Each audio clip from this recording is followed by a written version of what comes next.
No one noticed the sleek black SUV idling quietly at the red light on Lexington Avenue, its engine purring low beneath the steady whisper of rain. Inside, Nathaniel Grant, a man used to commanding entire rooms and moving markets with a word, sat staring blankly through the fogged window.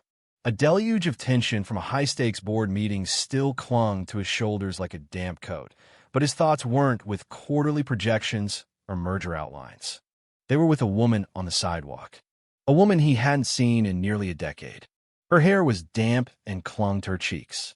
A cardboard sign was clutched in her hand, and beside her stood two little girls bundled in thin coats and holding hands beneath a plastic poncho. The air in the SUV went still, as though time itself had narrowed its gaze. Nathaniel leaned closer, squinting past the blur of rain sliding down the glass.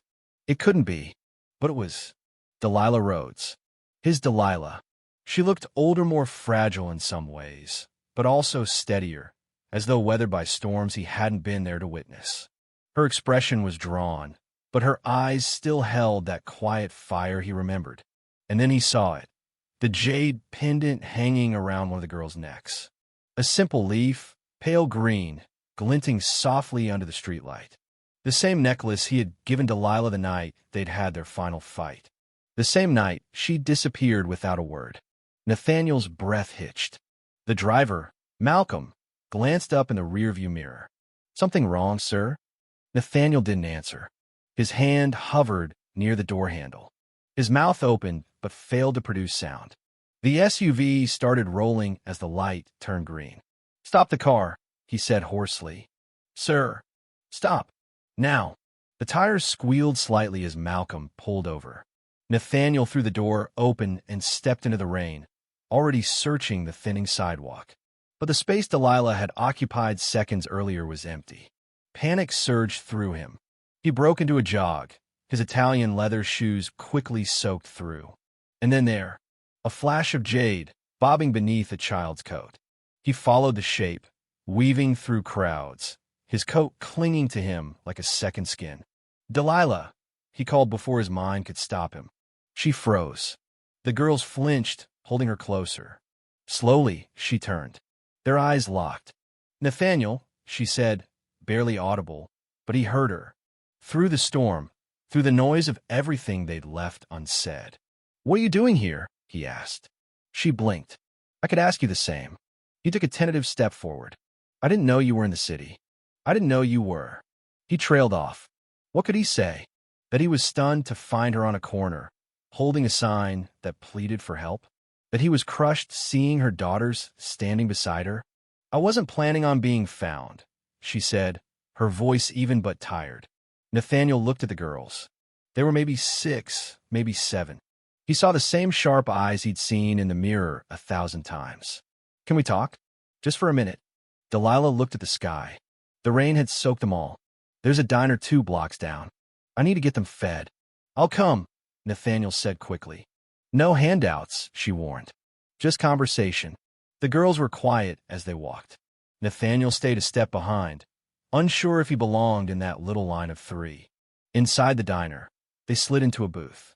The waitress didn't ask questions. She gave the girls crayons and menus.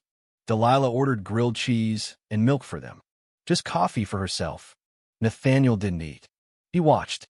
"They're beautiful," he said. "Avery and June," she replied softly. "They're 6. His heart clenched. The math made sense. The night she left. The silence. The pendant. "Are they?" Delilah didn't answer at first.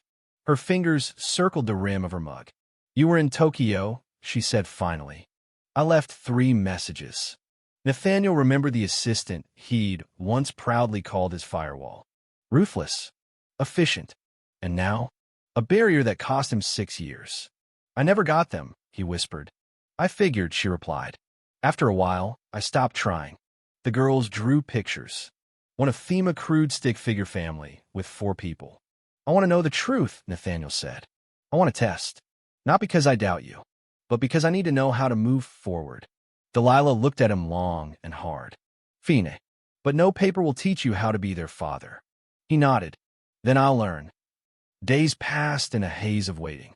When the results arrived delivered by Private Courier, Nathaniel opened them in silence. 99.97%. Avery and June were his daughters. No questions left. He cried, and for the first time in his adult life, it wasn't out of loss or frustration or fury. It was because the truth had finally come home.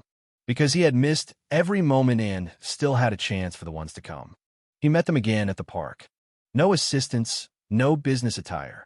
Just a man in jeans and a hoodie, trying to be enough. Avery took his hand without a word. June stared at him with open curiosity. He told them, "I'm your father." They didn't say anything at first. Then Avery nodded. "I thought maybe," June whispered, "will you come to my recital?" "I wouldn't miss it," Nathaniel promised. And he didn't. He showed up, again and again. Doctor's appointments, science fairs, spilled juice and scraped knees, pancake disasters and bedtime stories. He quit the CEO chair. Quietly. No headlines. Just a sealed letter to the board and a firm handshake with his successor.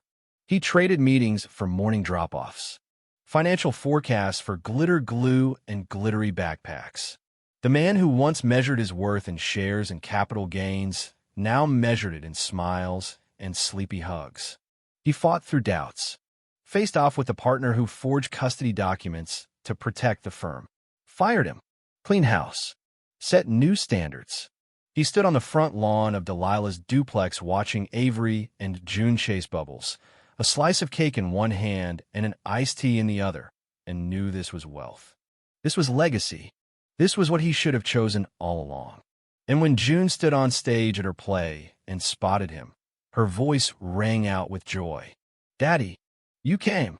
Every dollar, every deal, every headline vanished in that moment. All that remained was love. Real. Earned. The next morning, as sunlight filtered through Lena's kitchen window and the girls slept soundly down the hall, Nathaniel reached across the table and took her hand.